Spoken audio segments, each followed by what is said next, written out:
আসসালামু আলাইকুম। আজকে আমি খুবই ইম্পোর্টেন্ট একটা বিষয় আপনাদের সাথে শেয়ার করি। আমার মতো যারা নতুন YouTube কনটেন্ট ক্রিয়েশন শুরু করেছেন, তাদের অনেকে হয়তো এই বিষয়টা নিয়ে এখনো অতটা ভাবেননি কিংবা জানেন না। আমি নিজেও কিন্তু এই প্ল্যাটফর্মে একদমই নতুন। মাত্র ৫ টা ভিডিও পাবলিশ করেছি। আর এই ৫ টা ভিডিও তৈরি করার আর আপলোড করতে গিয়ে আমি দারুণ একটা জিনিস শিখলাম। যেকোনো সোশ্যাল মিডিয়াতে সেটা Facebook হোক, Instagram হোক কিংবা YouTube, ভিডিও পাবলিশ করার টাইমিং কিংবা সময়টা যে কতটা ইম্পর্টেন্ট সেটা আমি নতুন করে শিখলাম। আমি নিজে যেটা মাত্র শিখলাম এবং যে বিষয়টা বুঝতে পারলাম সেটাই আমি আজকে আপনাদের সাথে শেয়ার করছি যে আসলে পুরো বিষয়টা কি? পিক আওয়ার কি এবং কেন এটা এত ইম্পর্টেন্ট? এখন আমাদের মনে প্রশ্ন আসতে পারে, আচ্ছা এই পিক আওয়ার বিষয়টা আসলে কি? আর নতুন ক্রিয়েটর হিসেবে কেন এটা এত জানা দরকার? সহজ কথায় পিক আওয়ার হলো দিনের সেই নির্দিষ্ট সময়টা যখন সব থেকে মানুষ একসাথে ইন্টারনেট ইউজ করে। মানে রাস্তাঘাটে যেমন অফিস ছুটির সময় সবচেয়ে বেশি জ্যাম থাকে, অনলাইনেও ঠিক তেমনি কিছু সময় থাকে যখন মানুষের ভিড় সবচেয়ে বেশি হয়। আপনি কি জানেন নতুন চ্যানেলের জন্য কেন এটা এত বেশি ইম্পর্টেন্ট? ইউটিউবের একটা নিয়ম আছে। প্রথম ১ থেকে ২ ঘন্টার মধ্যে আপনার ভিডিওতে কেমন রেসপন্স আসছে, কয়জন মানুষ ক্লিক করছে, সেটা ইউটিউব খুব ডিপলি নোটিস করে। আপনি যদি এমন একটা সময় ভিডিও ছাড়েন যখন মানুষ ঘুমাচ্ছে বা কাজে ব্যস্ত, তখন আপনার ভিডিওটা কারো সামনে গেলেও তারা দেখবে না। ফলে ইউটিউব ভাববে ভিডিওটা হয়তো ভালো না, আর তখন সেটা রিচ কমিয়ে দিবে। তাই সঠিক সময়ে অর্থাৎ পিক আওয়ারে ছাড়লে শুরুতে একটা ভালো দর্শক পাওয়ার সম্ভাবনা অনেকটা বেড়ে যায়। পয়েন্ট নাম্বার 1, বাংলাদেশে ভিডিও দেখার পিক আওয়ার।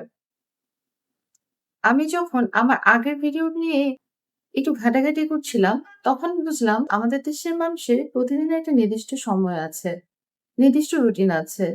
বাংলাদেশে ভিডিও ছাড়ার জন্য পিক আওয়ার হচ্ছে সন্ধ্যা ৬টা থেকে রাত ৮টা। কারণ এই সময় মানুষ অফিস কিংবা কাজ সেরে বাসায় ফেরে। জ্যামে বসে ফোন চেক করা অথবা সারাদিন পর কাজ শেষে একটু ফ্রি হয়ে রিল্যাক্স করেন। তবে আমি যেটা শিখলাম, ঠিক ৬টায় যদি আপনি মানুষকে ভিডিও দেখাতে চান, ভিডিওটা আপনাকে পাবলিশ করতে হবে বিকেল ৪:৩০ থেকে ৫:৩০টার মধ্যে। কারণ YouTube ভিডিওটা প্রসেস করতে আর মানুষের কাছে পৌঁছে দিতে ১ থেকে ২ ঘন্টা সময় নেয়। পয়েন্ট নাম্বার ২, সপ্তাহের কোন দিনগুলো কেমন? নতুন হিসেবে আমি আরো একটা জিনিস নোটিস করেছি। সপ্তাহের সব দিনে মানুষের অ্যাক্টিভিটি সেম থাকে না।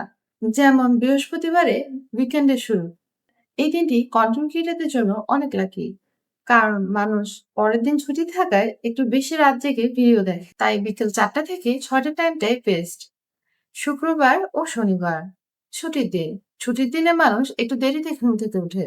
তাই সন্ধ্যার জন্য বসে না থেকে সকাল ১০টা থেকে দুপুর ১২টার মধ্যে ভিডিও দিয়ে দেওয়া ভালো। রবি থেকে বুধবার কাজের দিন। এই দিনগুলোতে মানুষ একটু বেশি সিরিয়াস থাকে। তাই শিক্ষণীয় কিংবা ইনফরমেটিভ বিষয়ের জন্য বিকেল ৫টা থেকে ৭টায় পারফেক্ট। ইম্পর্টেন্ট কিছু টিপস। এই ৫টা ভিডিও আপলোড করে জার্নিতে আমি আরো ২ থেকে ৩টি ছোট কিন্তু দরকারি জিনিস শিখেছি। নাম্বার 1, সরাসরি পাবলিশ না করা। ভিডিও এডিট শেষ করে সাথে সাথে পাবলিশ বাটনে ক্লিক করা যাবে না। প্রথমে ভিডিওটা আনলিস্টেড কিংবা প্রাইভেট করে আপলোড করে রাখতে হয়। এতে ইউটিউব ভিডিও কোয়ালিটি ঠিক করার সময় পায়। এরপর একটা নির্দিষ্ট সময়ে শিডিউল করে দেওয়া ভালো। নাম্বার 2, নামাজের সময়টা এড়িয়ে চলা। মাগরিবের আজানের ঠিক মুহূর্তে বা জুমার নামাজের সময় ভিডিও পাবলিশ না করাই ভালো। কারণ ওই সময় মানুষ অনলাইনে থাকে না। নাম্বার 3, রমজান মাসের নিয়ম। রমজান মাসে কিন্তু পুরো হিসাব বদলে যায়। তখন মানুষ ইফতারের পর কিংবা সেহরির আগে সবচেয়ে বেশি ইউটিউব দেখে। কন্টেন্ট ক্রিয়েশনের এই জার্নিতে আমি প্রতিদিন নতুন নতুন জিনিস শিখছি। আর আমার এই ছোট ছোট লার্নিং গুলো আমি আপনাদের সাথেও শেয়ার করতে চাই। আপনারা যারা ভিডিও বানাচ্ছেন, আপনারা সাধারণত কোন সময়টাতে ভিডিও পাবলিশ করেন? কমেন্ট করে আমাকে জানাতে পারেন। নতুন ক্রিয়েটর হিসেবে আপনাদের অভিজ্ঞতাও আমি জানতে চাই। ভিডিওটি ভালো লাগলে লাইক দিবেন। আর আমার এই জার্নিতে সাথে থাকতে চাইলে সাবস্ক্রাইব করে রাখুন। আজকে এই পর্যন্ত, দেখা হবে পরের ভিডিওতে। আল্লাহ হাফেজ।